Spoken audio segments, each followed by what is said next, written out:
paso, my worldwide amigos? You are chillaxing, as always, with Mr. Jaime and Fuego, yours truly, on Heavy Metal Television, the world's first and the world's only 24/7 non-stop destination for 40 years of music, of the history, and of, you know, just the genre that we all love so very much. And I'm being graced with the presence of the lead vocalist, the throat shredder from Decapitation, Mr. Travis Ryan. How's it going, man? Pretty good, eh? Pleasure to have you with us. Thank you.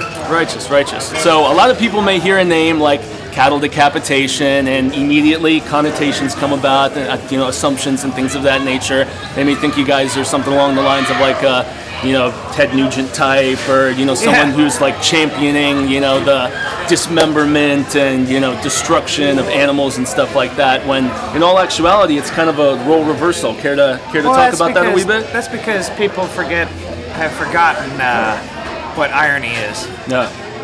And different uses of it, and I think that's just kind of our use of it, you know, and artistic irony, I guess. Often some of the most poignant, right? Yeah, yeah. You know, is when there's that kind of dueling thing going down. Yeah, so. But yeah, no, a lot of our lyrics just deal with the way our species of life has infiltrated and treated the world and everything, everything that's on it, and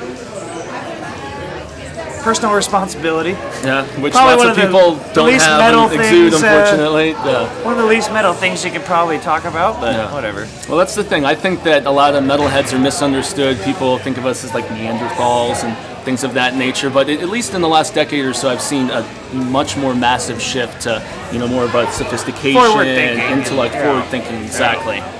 But, you know, nonetheless, people make those, you know, assumptions and, you know, things of that nature with a name as your own, and, you know, it's just easy to do. But I made some assumptions myself when I, you know, first saw the Humanure record, I believe it was.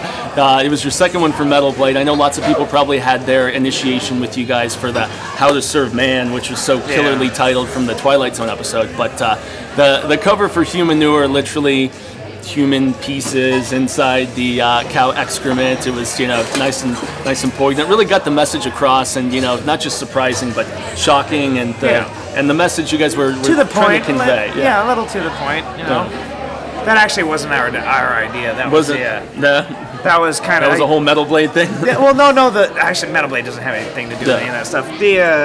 The artist Wes Benscoter, it was his idea, and he wasn't feeling anything I was giving him.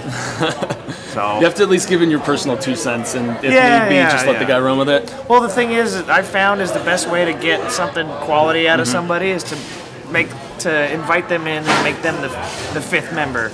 Yeah. Give a crap about what their opinion is, and you know, use it to your advantage. You know. Yeah. It's just, I don't know, it's just the best way, and me and him have a great rapport together. So has he continued to work with you then on some of those later? Big time. In fact, there's some stuff coming out soon. I probably shouldn't talk about yet. Well, I was going to say, I know you guys are about to start recording. No, not a chance. All right, stricken from the record. Not for a chance. A year. Well, because I know it's been 2 years since Monolith. Right? Yeah, so. We just started writing a new record. We got a long way to go. Still in the gestation process, I guess you could say. We have something else coming that'll help bridge the gap between right now and the fucking year from now when our record actually comes out. Or no, it gets recorded and then that comes out 4 months later. It's a process. Yeah. We're out of the picture for like another year and a half, so we got some stuff coming up soon that'll be really cool. Nice. Featuring more of his art, and he's a good guy. Nice. Good label. Awesome.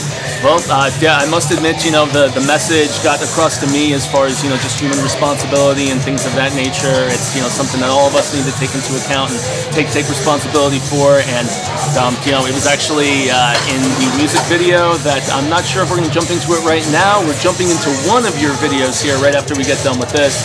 But Body Farm, even though it was kind of satirical and the fact that, you know, human pieces buried in a backyard and all of that fun stuff, it's still, you know, kind of at least got the message across about, you know, the fact that we are just, you know, not using this planet properly. Humans thinking hey, we're on the top of the food chain, we can kind of do whatever the hell we want, and, you know, then when it's turned around and it's like, oh, you know, consumption of people and all that craziness, then all of a sudden oh goodness, you know, it's That's such a what terrible our thing. last record had a lot to Yeah. do with, the Harvest Floor.